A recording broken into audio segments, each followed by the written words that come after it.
Your body will not cooperate. You understand then dimly, terribly, that something has shifted. Whatever just happened has moved you to the other side of power. You are still a king, but no longer a person. You are a problem to be solved. A system to be adjusted. The blade flashes in the light. It is small, ordinary, clean. The cut is quick and precise. Blood spills into a waiting basin, dark and steaming. The men around you do not watch your face or your pain. They watch the flow. They nod. They murmur approval. This is not violence, they believe. This is treatment. Your heart races. Your skin turns cold. A ringing fills your ears until the room fades beneath it. You drift, slipping somewhere distant, but hands hold you down. More blood is taken. Then more. You are dizzy now, weak, stripped of something vital. And still, they are not finished. The horror settles slowly. No one here is trying to hurt you. No one here thinks this is wrong. That is what makes it unbearable. This is not an execution. No sentence is read. No crime is named.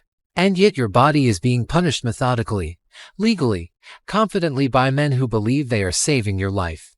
This is what power looks like when it turns inward. This is what torture becomes when it wears the mask of care. You wake in silence, broken only by breathing that does not feel like yours. The room is warm, heavy with waxwood and burning coal. Light filters through tall windows, dull and reluctant, as though the day itself does not want to witness what follows. Your head swells. Pressure builds from within, pushing outward, demanding escape. You try to sit up. Your body refuses. The convulsion comes without warning. Muscles seize. Your jaw locks so hard you taste blood. The world tilts, and the floor rushes toward you. Bone, silk, and power strikes stone in a sound that strips you of dignity. You try to speak, to command, to remind them who you are. No words come. Hands seize your arms, not cruelly, not gently, firm, efficient. Someone says your name, but it carries no loyalty, only diagnosis. Moments ago, this body was authority. It signed laws, condemned men, ended bloodlines with ink and wax. Courtiers bowed as you passed. Armies moved because you willed it. The very room you now lie in exists because your ancestors demanded it into being. Now you cannot lift your head. Your limbs jerk again, violently betraying you before men who once knelt. Your breath fractures into ragged bursts. Foam gathers at your mouth. You hear footsteps retreating, not in fear, but in purpose. Someone is being summoned. Not guards, not priests. Doctors. They arrive in numbers. Too many. Their confidence fills the room before they speak. Leather cases open. Glass clinks. Metal meets metal. They speak softly, already certain. Words drift toward you, heavy and inarguable. Excess, imbalance, correction.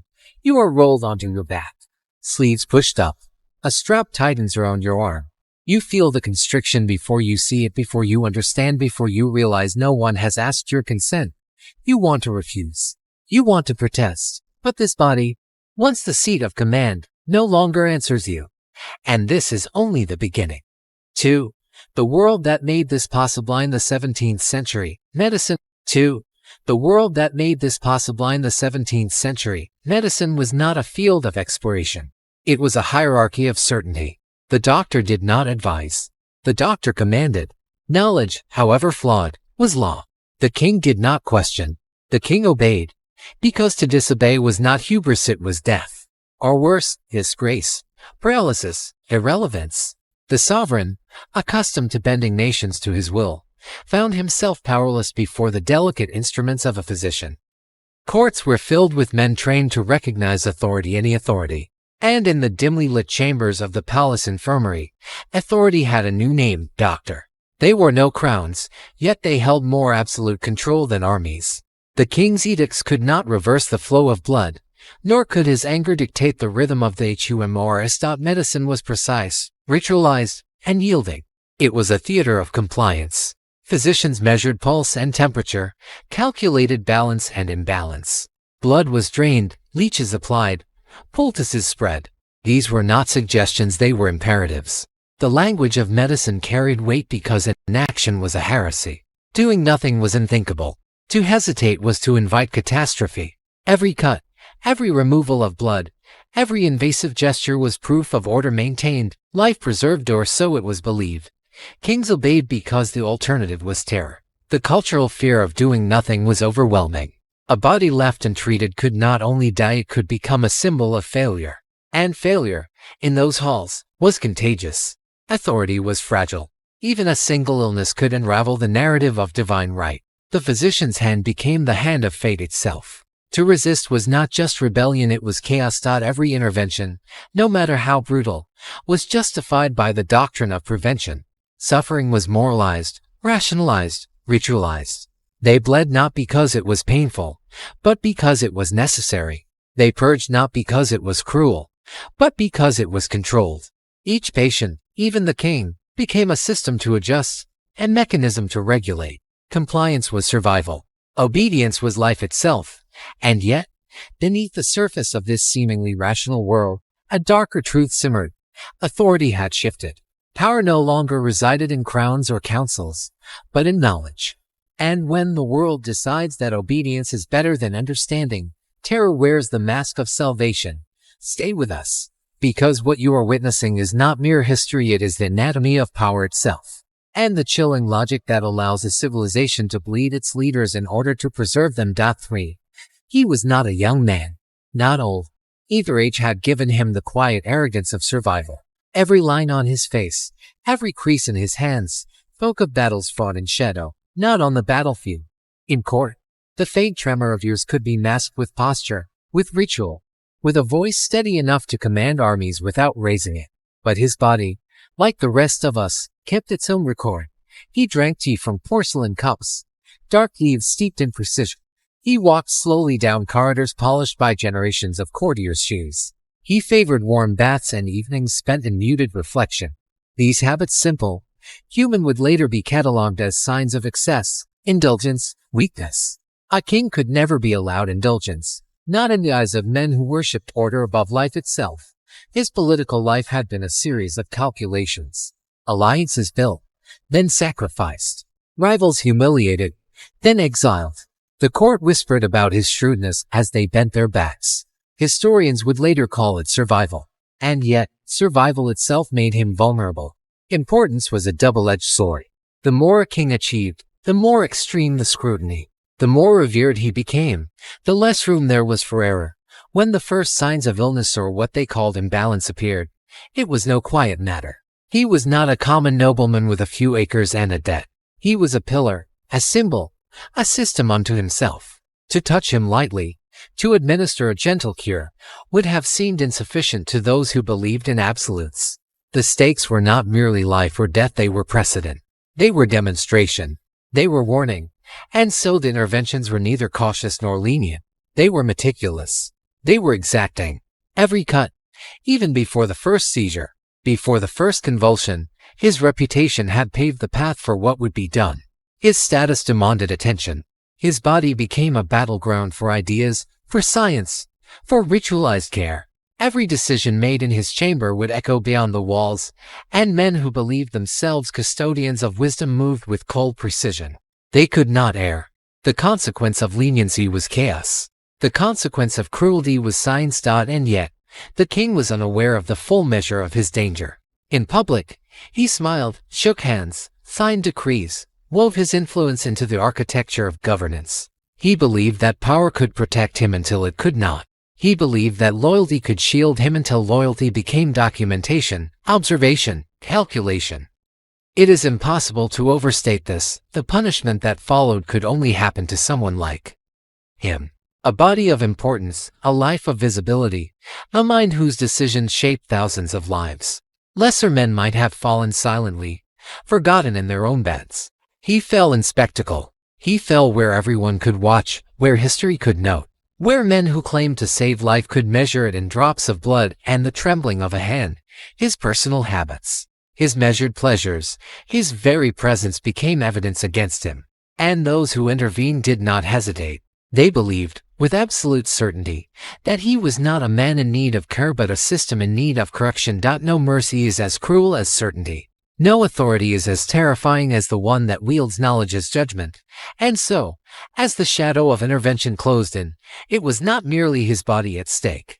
It was his essence, his memory, His legacy all dissected with the cold assurance of men who knew their history and believed themselves the stewards of it. Because in this world, the greater the crown, the sharper the knife.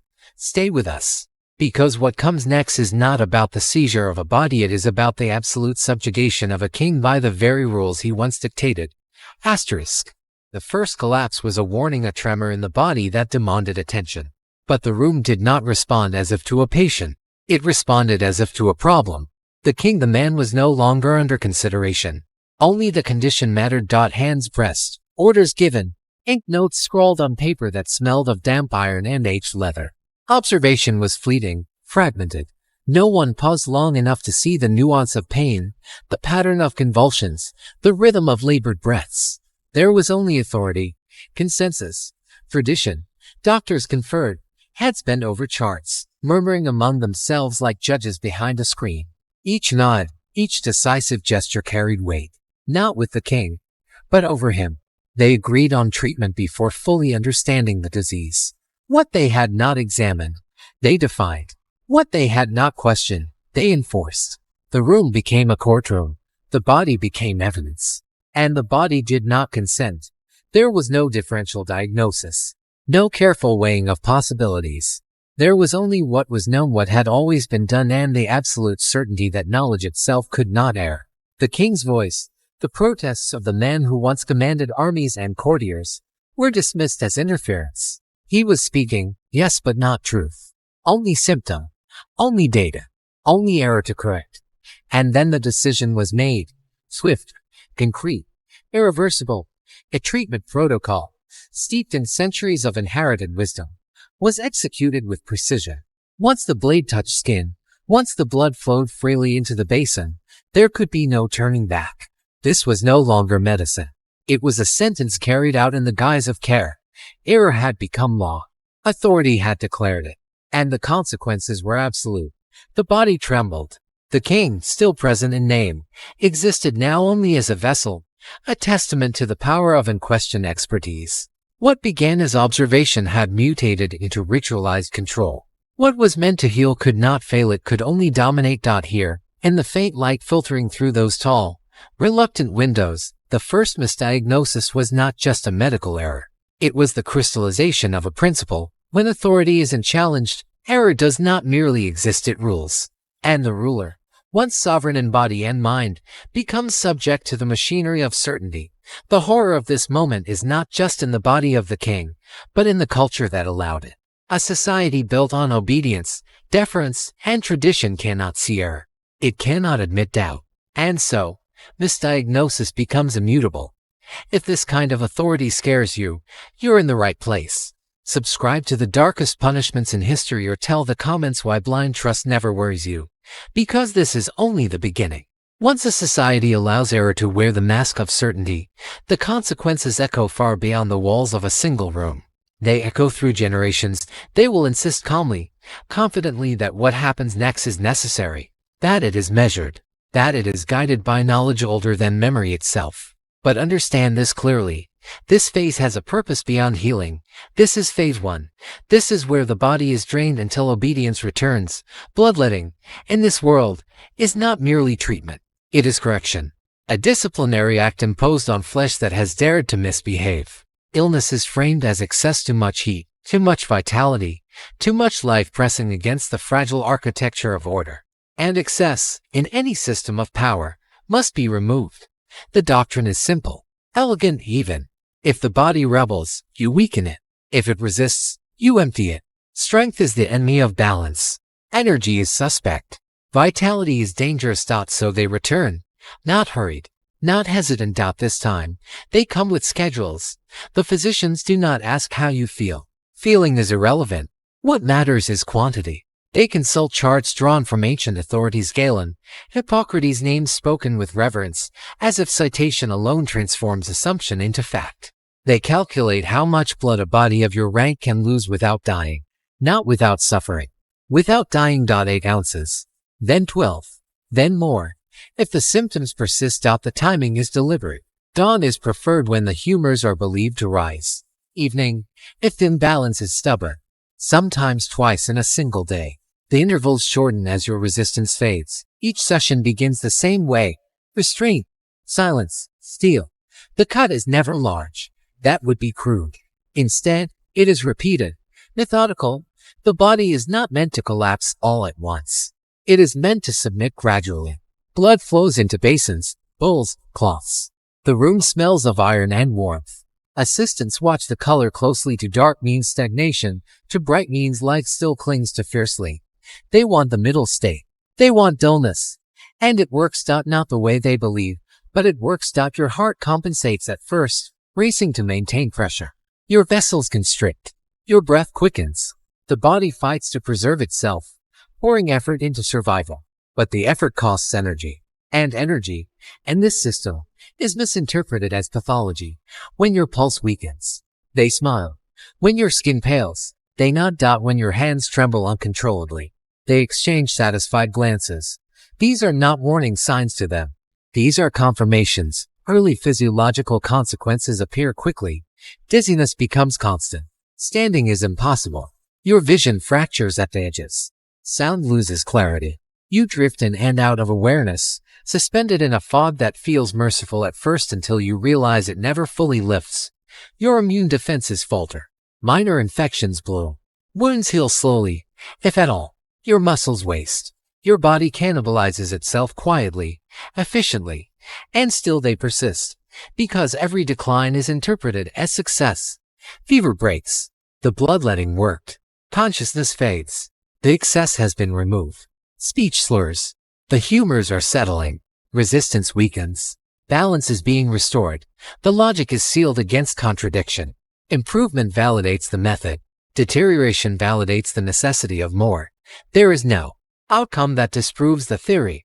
This is the genius. And the horror of punishment disguised as care. You are no longer treated as someone who might recover. You are treated as a process that must be managed. A failing body becomes evidence of correct intervention. The weaker you grow, the more convinced they become. The less you can protest, the more certain they are that they were right all along. At some point, you realize something chilling. Your suffering is not a side effect. It is the signal they are waiting for. This phase does not aim to heal you. It aims to empty you. To drain not just blood, but will. Not just strength, but agency. Not just illness, but identity. By the end of phase 1, you are quieter, more compliant, easier to handle. And that, in this world, is what health looks like. Stay with us. Because the body is only the first territory they conquer. What comes next is where correction becomes ritual, and medicine begins to resemble confession. Asterisk.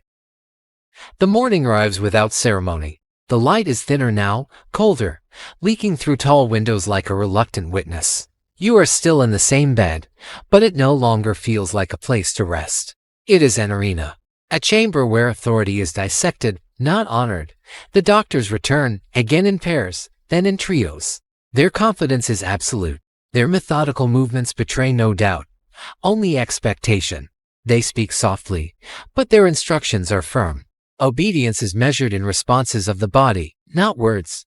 The first task is introduced as routine, purging. You do not understand why it is necessary. You only know your body will betray you again. A bowl is brought. Liquids are poured. Herbs steeped in bitter water, designed to imbalance, to empty, to remind you that digestion, once private, is now a public performance. They watch as your stomach rebels. You gag, heave, retch. Every expulsion is catalogued. Not a single sigh escapes unobserved. Each sound of discomfort is reframed, not as suffering, but as submission. Pain becomes compliance. Humiliation becomes virtue. When the purging ends, another layer of control is imposed. Enema. They do not ask. They do not negotiate. You are positioned. Your body is not your own. You are a vessel for the demonstration of authority, now inverting. You feel the intrusion, the absolute exposure, the loss of boundaries. Each movement, each convulsion, is noted, corrected, and confirmed. You sense the gaze of the attendants, the quiet, calculated observation that measures you not as a king, but as a body in the custody of men who know better. Every instinct of dignity recoils. Every memory of power collapses under the weight of a body that obeys only its torturers. And yet, the worst is not the procedure itself. It is the framing. The doctors speak in tones of care. They assure, instruct, guide. Necessary. For your own good. Balance restored. Obedience is drilled into the marrow of your being. Pain is not pain. It is proof of submission. And every minute you survive, every moment you endure, the lesson crystallizes. Authority has limits. Obedience has no bounds. The humiliation is absolute. Private yet publicly observed within these walls. You lie exposed in your chambers, a monarch stripped of mystery and power. The servants avert their eyes. The courtiers whisper outside the doors. You are visible, transparent, reduced. Your body is no longer an extension of your will. It is a map of constraint, a display of control. Even in this isolation, you understand the narrative being written. Every twitch, every involuntary expulsion, every sign of weakness becomes an entry in the ledger of compliance. The doctors are authors of this story, and you are both protagonist and subject. You want to fight. You want to shout, to reclaim a fragment of self. But the room is silent except for your labored breathing. Your body refuses. Power and pride have abandoned you. You are left only with awareness, a mind trapped in a vessel no longer under your command. And then, you understand the final cruelty of this phase. It is not death. It is not punishment in the traditional sense. It is the stripping away of identity, the reframing of self as a mere object, a test, a demonstration. Every shred of dignity, every memory of control, is carefully peeled away. And the mind that once ruled kingdoms is forced to witness its own erosion in real time. This is what punishment looks like when mercy is measured in protocol. This is what it feels like to be sovereign in name only. This is the beginning of total submission, not to a captor, not even to medicine, but to the very idea that a body can be more important than a person. This didn't happen to a criminal. It happened to a king. If you think punishment should ever replace evidence, don't subscribe. If that idea unsettles you, the darkest punishments in history is for you. The room grows quieter. The doctors leave, but the impression lingers, heavy as the waxed wood beneath your fingertips. You are alone with your thoughts, yet not alone with your body. It no longer belongs to you. Every breath, every heartbeat, every involuntary motion is a reminder submission is not an act of will, it is a condition enforced. And somewhere deep in the fog of fear and exhaustion, one thought persists, crystalline and terrifying. You are learning what it means to be powerless in a world that worships control. The room has grown colder. Though the fires still burn, the smell of charred wood and iron lingers in the air, and it seems to press against your lungs like invisible hands. You lie on the bed, muscles slack, mind a half-formed fog. The physicians hover over you, their eyes trained not on empathy but on outcome. Every motion is deliberate, every touch, calibrated. They speak of excess, of imbalance, of correction. But their hands now move toward instruments that promise more than measurement. Instruments designed to leave marks that can be seen, measured, and catalogued. Visible evidence, proof. The language of authority has changed. Pain becomes data. Pain becomes accountability. Pain becomes legitimacy. A small tray rattles against the table. Vials of acid and alkaline liquids, ointments of unknown origin, powders that gleam unnaturally even in the dull light. The lead physician's finger hovers over the edge of one vessel. He dips a brush, applies the chemical in precise streaks across the skin of your forearm. Immediately, a fire blooms beneath your flesh. The sensation is pure, immediate agony. Your nerves scream. Your mind refuses to map the pain. It splinters instead. But the doctors do not flinch. They observe. They nod. They record. Your thrashing is noted as resistance. Your cries as confirmation. Every spasm, every contraction, every sharp inhalation is interpreted as proof that the treatment is working. Pain is no longer incidental. It is the method. It is evidence of change. The logic is terrifyingly simple. If it hurts, it must be working. Your fingers curl against the sheets. Your chest heaves. Sweat rolls down your temples and into the corners of your eyes. And still, they press forward. Another chemical. Another burn. Blisters form quickly, white and angry against the pale skin, and the smell sour and metallic fills the room. The smell becomes a signature of authority. It marks the place where obedience and suffering meet. You notice the ritual in their escalation.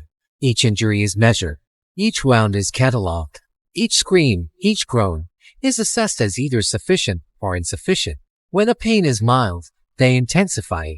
When it becomes unbearable, They record its extremity as a milestone, whether you survive it or not, and the system will continue. If you can bear to look, stay, watch, understand, because what you have endured is only a fraction of what control can demand.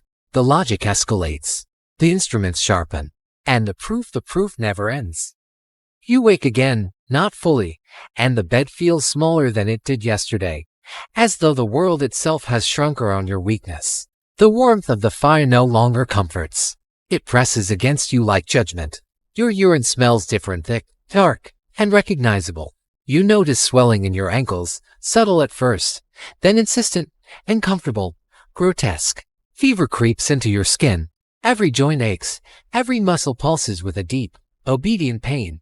They notice it immediately. Not with compassion, not with concern, with suspicion. Your body, once your instrument of command, has become evidence. Your discomfort a message, a moral failing disguised as illness. The doctors confer again, their leather-bound tomes opened, pens scratching like claws across paper. They speak quietly, but the words cut deeper than any sword. Excess, stagnation, corruption, weakness. They do not see kidneys failing. They see character failing. Every new symptom is interpreted as disobedience. Every tremor, a sin. Every pulse of fever, an accusation. And so the punishment increases. Your diet is restricted. Liquids measured and rationed. Blisters are cauterized. Astringents applied liberally. Leeching, once occasional, becomes routine.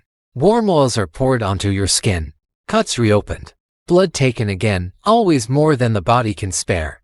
The veil between medicine and cruelty disappears entirely. You lie helpless. The fever robs you of clarity, but the mind cannot let go. You are aware of every twitch of muscle, every groan you cannot control, every futile attempt to assert autonomy. The system doubles down. The doctor's confidence grows as your strength diminishes. Your suffering is validation. Every failing organ, every convulsion, every drop of blood confirms their theory. They are not wrong, you are. You are the evidence. Your kidneys falter under compounded stress. They cannot filter, cannot cleanse. The swelling becomes grotesque. Your urine darkens further, a warning ignored or misread as defiance. They tighten the regimen. They remove more. They prod harder. They punish the body because they cannot punish the soul. Or perhaps because the body has become the soul. You float in fever and terror, drifting in and out of consciousness. You feel your life slipping, yet the hands that grip you never falter. They will not loosen until the work is done. There is no malice here, no joy in pain, only certainty. They know, and you must obey even if obedience is impossible. And it is in this unbearable certainty that rage is born, not yours. Not yet, but the rage of anyone who could see this and recognize the system for what it is. A machinery of control dressed as care, a ritual of punishment masquerading as salvation. If this makes you angry, good. Anger means you're paying attention. Anger means your mind refuses the narrative that suffering is deserved, that weakness is shame, that obedience to the system equals surviving. You are witnessing a world where knowledge, authority, and morality are conflated, where failing organs are interpreted as failing virtue, where humanity is subordinated to procedure, and where the people entrusted to heal are empowered to harm all in the name of life. If you want to understand the depths of this cruelty, the historical choreography of medical tyranny, the dance of diagnosis and punishment, subscribe to the darkest punishments in history, or vent in the comments about why you won't. Either way, pay attention, because the story does not end with the patient. The room changes. Or perhaps it is your perception that changes, blurred by weakness, fear, and the strange clarity of observation when one is stripped of power. The doctors depart briefly, and the space feels hollow. But the calm is an illusion. It is the quiet before a deeper incursion. Now, new instruments appear. They are not conventional. Glass and steel, no longer enough. Small bowls, rough-hewn stones, and jars of substances that smell of earth, decay, and desperation. The air thickens, heavy with the scent of things that should not belong in a royal chamber. Human hair, powdered bones, the teeth of animals, objects meant to act, to channel, to do what reason cannot. These remedies are no longer about balance, no longer about blood or humors. And you, the once king, are now the altar. The ritual begins. The doctors move with choreography that seems rehearsed over centuries. One sprinkles a paste of powdered roots and animal bone over your chest. Another presses small stones into precise patterns along your veins. A third mutters under breath, syllables you cannot place, invoking authority you cannot challenge. You are not certain if it is meant to heal or to punish. Perhaps it is both. Perhaps it does not matter. The weight of their certainty presses down on you. And certainty, in a room filled with ritualized suffering, is a weapon. The pain is immediate, sharp, absurdly precise. Not the indiscriminate agony of punishment, but the deliberate burn of something that claims to save you. And yet there is no comfort. There is only submission. The doctors nod to one another, eyes bright with approval. The ritual proceeds with meticulous attention to detail. Blood is not always taken. Sometimes it is not needed. Flesh is not always pierced. Sometimes the objects themselves are enough. A feather, a bone, a stone, symbols of excess applied to a body already exhausted. You think of the courtiers who once kissed the hem of your cloak, who carried your orders without hesitation. They wait beyond the doors, ignorant and anxious. To them, these acts are invisible. Only results matter. Only appearance. Only stories that can be told later without shame. And yet, in these rooms, wealth and desperation intertwine to create spectacles of suffering that masquerade as care. Here, ritual and medicine are inseparable. Here, exotic remedies are not judged by efficacy, but by audacity and expense. To be powerful is to be sacrificed. To be wealthy is to be doubly targeted. You lie there, half-conscious, and understand a terrible truth. This is not about healing. This is about control. About reminding everybody that can be measured, weighed, or valued that knowledge outranks flesh. That ritual outranks will. That authority has limits even for kings. And the horror sinks deeper when you realize there is no conclusion in sight. No threshold where the suffering ends. Only the endless iteration of remedies and rituals, each more exotic, each more invasive than the last. Each performed with clinical devotion. This is what desperation looks like when science and superstition collide. This is what ritualized care looks like when wealth is both shield and target. And this is the threshold where power is stripped, not in rebellion, but in the name of preservation. Because here, in these chambers, healing is an assertion of dominance. The elixirs arrive in crystal vials, their surfaces etched with the subtle geometry of authority. They glint faintly in candlelight, promising potency, mercury, arsenic, antimony, names whispered in corridors long before you enter. Yet now they burn in your mind with the intimacy of betrayal. Stronger. They said, stronger meant more effective. Stronger meant more precise. Stronger meant survival. And yet, the definition of strength was cruelly inverted. Here, stronger meant more lethal. Each drop coursing into your veins carries promise and slow poison. Your kidneys, organs you never noticed until now, protest silently. They strain under the weight of substances your body cannot reconcile. They have no defense. They do not bend, they break. The blood thickens. The pulse quickens. And each beat becomes a hammer striking the inside of your skull. Your body, once a cathedral of power and will, now negotiates with chaos. And it loses. You feel it, the irrevocable shift. No more compensation. No more clever rerouting of energy. No more miraculous balancing acts. The chemistry that once held you together, hidden and miraculous, betrays you. Every organ cries in its own language of pain and failure. You become acutely aware of the machinery of life, the delicate network that kept you in motion, and you watch it falter piece by piece. This is the moment historians, physicians, and scribes alike have avoided recording in detail. There is no drama here in the sense of theater. No swords, no crowns, no roaring armies. There is only the quiet, systematic disintegration of a body once sovereign, yet the men around you act with serenity. They are certain. They are calm. Every dose measured. Every observation recorded. They believe in their science as one might believe in God, or law, or the inevitability of winter. To intervene beyond this point is not blasphemy, it is futility. You are at the threshold of the point of no return. And here, in this meticulously catalogued suffering, a deeper horror emerges. There is no accusation against you. No sentence. No crime. Only the cold, bureaucratic assurance that your decline is necessary, rational, correct. And because you cannot stop it, you begin to understand the full depth of your captivity. It is not walls that contain you. It is knowledge. Mercury pulls in your tissues, silver and smooth. Antimony burns in your veins like fire folded into water. Arsenic creeps, subtle, patient, like a shadow of inevitability. Each acts alone. Each acts together. Each ensures that you will emerge if you emerge at all, changed irreversibly. There is no heroic struggle against this. No clever evasion. Only compliance, whether willing or unwilling, and the slow, elegant unraveling of your own sovereignty. Your mind, once a weapon, notices these things. But it notices too late. Clarity becomes its own torture.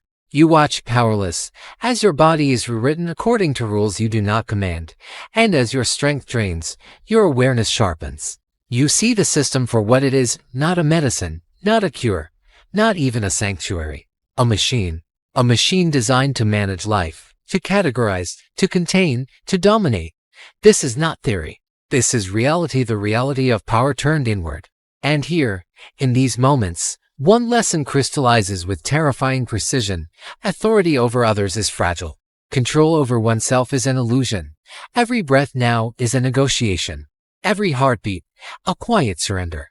Every thought carries the echo of inevitability. You have entered the dark center of human ingenuity, where intellect, tradition, and fear converge. And you have become a patient, a subject. A cautionary note in a ledger you will never read. And if you thought this was the end, know this, it is only the beginning. Because once the body no longer compensates, once the poison has begun its silent calculus, there is no turning back. Watch closely, because what happens next is a revelation not of violence, but of inevitability, not of cruelty, but of the logic of care misunderstood. The point of no return is a quiet place, and seen in the Chronicles of Kings. Yet it is there that history bends silently, irreversibly, and often mercilessly. 11. The hours stretch then. Time thins itself around you. You wake again, and the room seems unchanged, but something has shifted. You are no longer merely passive. For a fleeting moment, clarity brushes your mind. Your limbs, once treacherous, respond with hesitant obedience. You lift your hand. It shakes, but it rises. You inhale deeply. The air tastes ordinary for the first time in what feels like years. The pounding in your skull softens, just slightly, allowing fragments of thought to organize. You whisper your name. It comes out, not like a command, but like a revelation. You are aware of who you are again. The bed, the candles, the carved angels, they are witnesses to a fragile, almost miraculous return. This is what the physicians will call false recovery, a temporary alignment of the body, the trick of balance and chemistry. But to you, it feels like salvation. In this brief lucidity, you make decisions that were impossible hours ago. Secrets, long buried, surface. You write a letter, or perhaps only speak into the air, knowing your words may never reach another ear.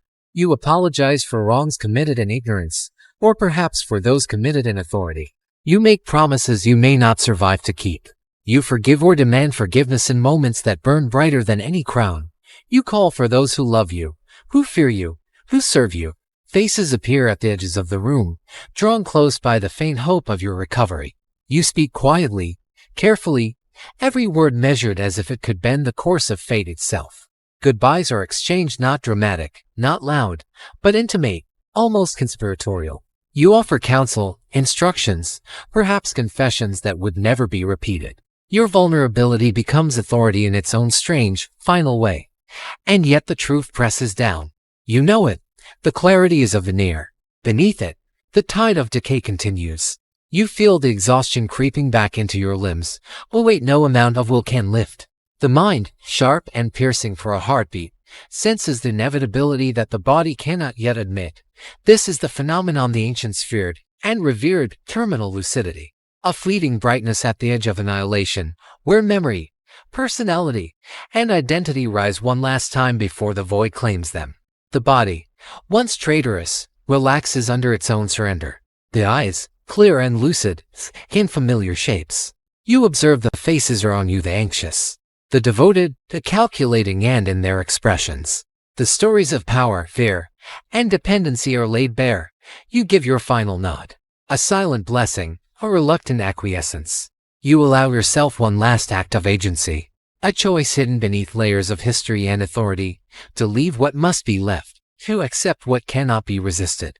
The air thickens with inevitability, and yet your mind, briefly enshackled, lingers in the sweetness of recognition. And then the collapse begins. Muscles betray you once more. Breaths come raggedly. Your pulse flutters like a candle caught in a storm. Those who watch do so with reverence, some with dread, some with anticipation of control reclaimed. You are conscious enough to understand their intent, powerless enough to do nothing. The light dims behind your eyes.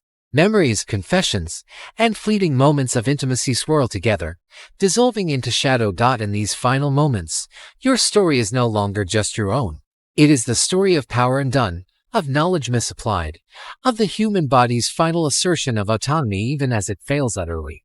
And as consciousness slips completely, the room holds its breath, not in fear, not in hope, but in ritual acknowledgement of the inevitable. The lesson lingers long after you are gone, that even kings, even the mighty, even those who have commanded nations and armies, may become subjects to forces they never ruled.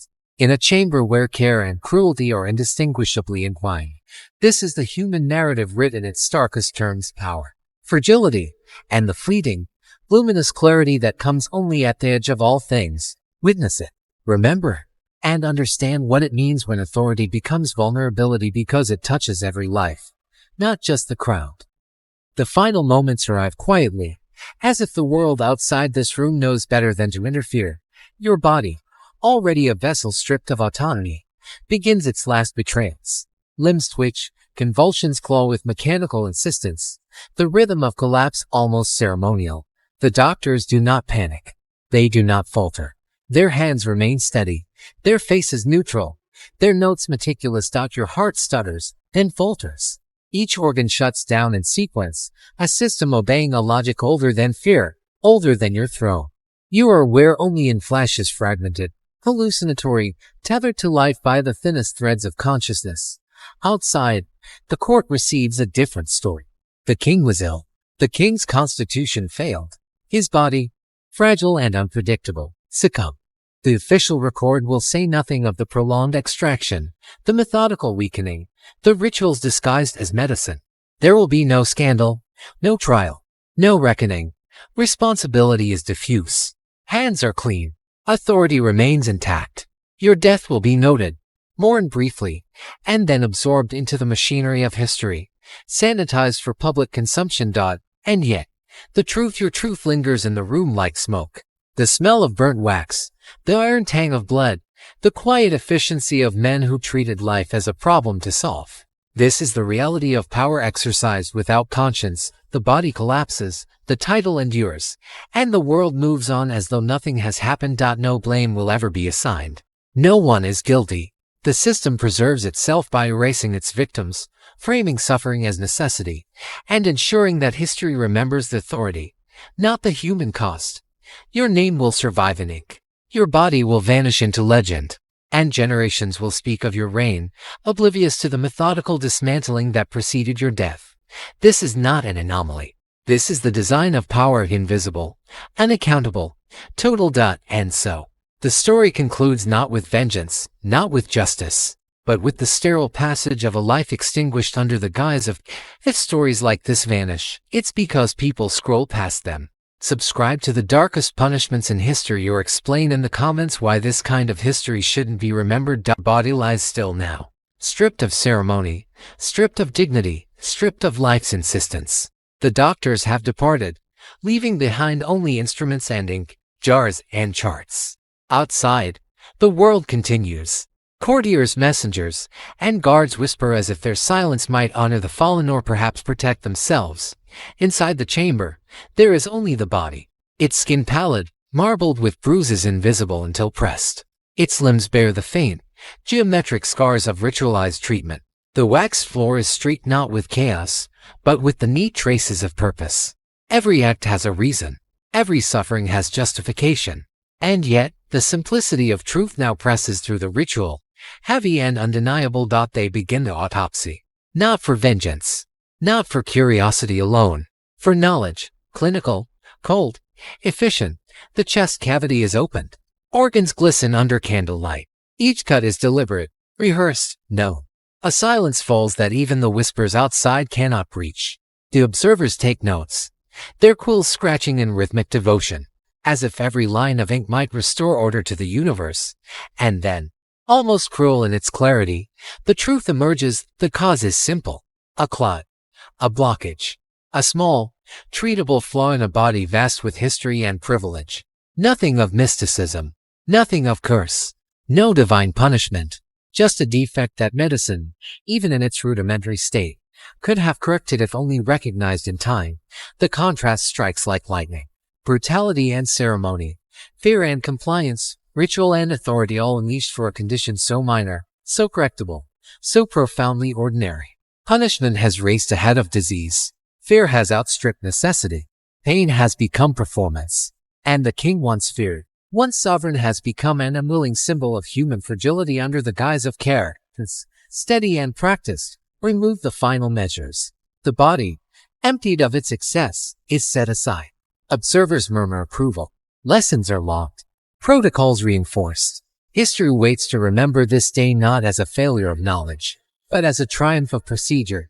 Yet the lesson is darker than even the most disciplined mind dares speak aloud. In the hands of those who believe they save lives, cruelty can be ritualized. Simplicity is invisible to those who worship complexity.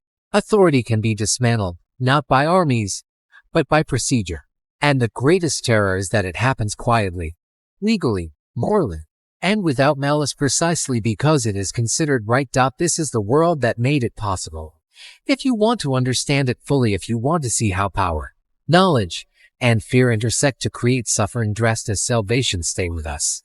Witness how the simplest truths are often the deadliest when ignored, and how history repeats itself in chambers, halls, and minds that refuse to question. Because once you see the machinery of care turned into control, once you see the slow violence of logic outweighing compassion, you will never mistake ritual for mercy again.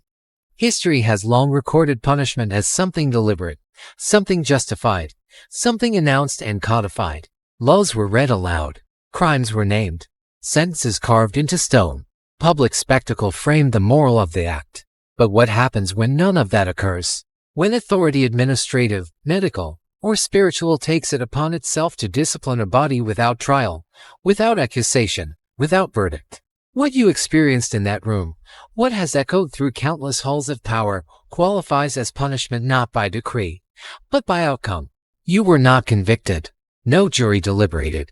No sentence was pronounced. Yet your body endured suffering.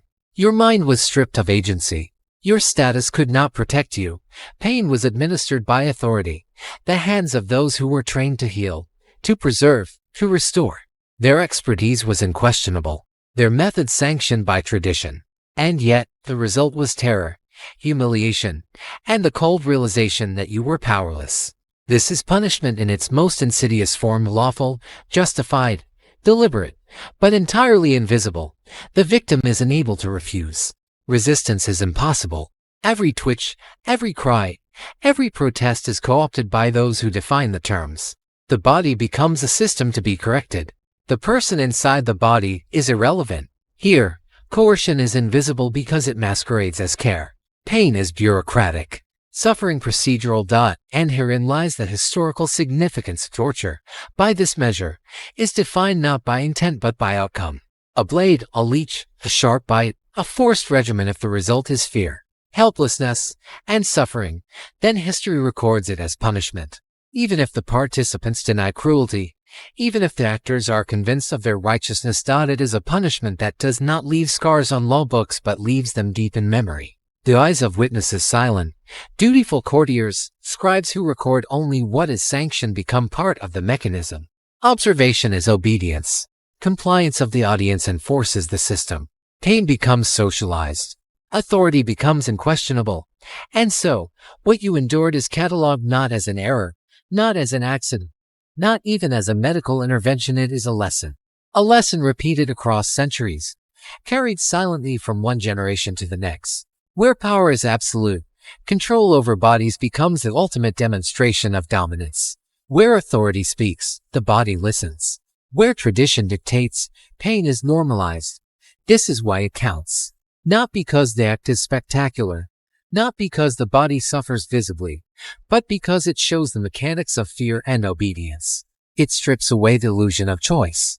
It turns loyalty into spectacle. It reduces a living, thinking human into a set of measurements, a case study, a system to be balanced out. Look closely, and the logic is simple, terrifyingly simple. The crown does not protect the wearer. The law does not defend the subject. The body obeys or it is corrected. This is punishment, perfectly silent, perfectly rational, perfectly historic. And as you reflect on it, the truth settles in. This is the architecture of power in the ancient world. Its corridors line not with justice, but with procedures that wear the mask of care. This is how civilizations mastered control, not through explicit violence, but through the meticulous orchestration of helplessness. Because when no one is asking permission, when no one reads verdicts aloud, when authority itself dictates the rules of your body, then punishment becomes absolute, inescapable, eternal. Witness this. Because understanding this is not just about history. It is about seeing how power, law, and knowledge intersect to define suffering, and why even today, those lessons whisper in halls we refuse to question. They called it care. They called it intervention. But what it truly was, what it always was confidence. The quiet, unshakable certainty that the world could be measured, mapped, and corrected. That every pulse, every drop of blood, every tremor could be catalogued, understood, and brought under control. The men who touched you did not doubt themselves. They did not waver. Their authority was not questioned. They had read the books. They had followed the rules.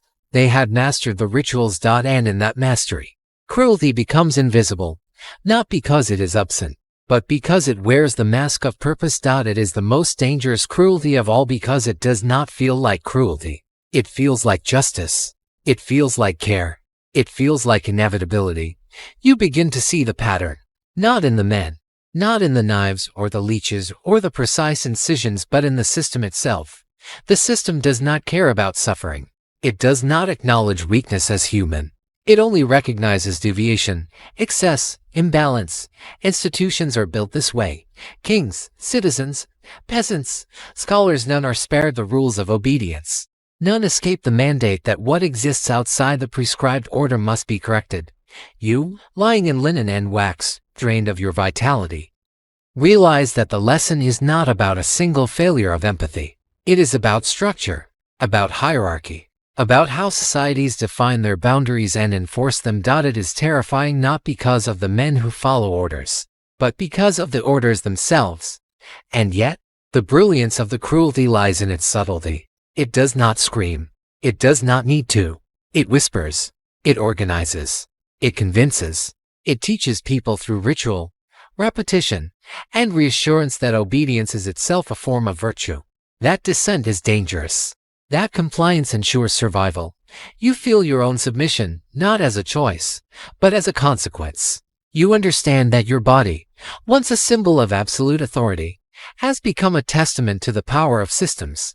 And systems, unlike men, cannot be reasoned with. They cannot be bargained with. They only act out. The weight of realization settles slowly. This is not about punishment. This is not about cruelty aimed at a soul. This is about the quiet, efficient shaping of bodies, minds, and lives to fit a framework that guarantees the world continues to function even when function requires suffering. The historians will call it progress. The physicians will call it science. The courtiers will call it protocol. You, however, feel it in the marrow. The lesson is far more personal than any law, far more intimate than any experiment. Obedience is not an option. It is cultivated, rewarded, expected, internalized, and once internalized, it becomes indistinguishable from self-preservation. And here, in the silence after the final incision, you understand something else, something they will never say aloud. It is easier to command a body than a mind. It is easier to control a system than a conscience. It is easier to teach cruelty under the guise of care than to unteach it once it is learned. The room empties. The footsteps recede. The angels carved in stone continue their eternal watch, and changed, and blinking, you are left with yourself and a knowledge that will not leave. The cruelest acts are not those that shock or terrify, but those that convince the world they are necessary. That is the system's lesson. And it is still taught today. You close your eyes. You breathe. You survive. But the understanding lingers. And now that you see it, now that you recognize how confident cruelty can shape entire lives, there is no one seeing it. Because the most dangerous acts are not committed in anger. They are committed in certainty. In quiet confidence. And in obedience to a system. Remember that. Learn from it. And perhaps, when you see it again in another room, another body, another century, you will recognize it before it takes root. Because once it is believed, once it is followed, once it is normalized, it is nearly impossible to stop. The lesson is not easy. It is not comforting. It is not meant to be. But it is necessary. The camera fades on stillness. The lesson remains. And the world continues to teach it, in whispers, in protocol, and in questioned obedience.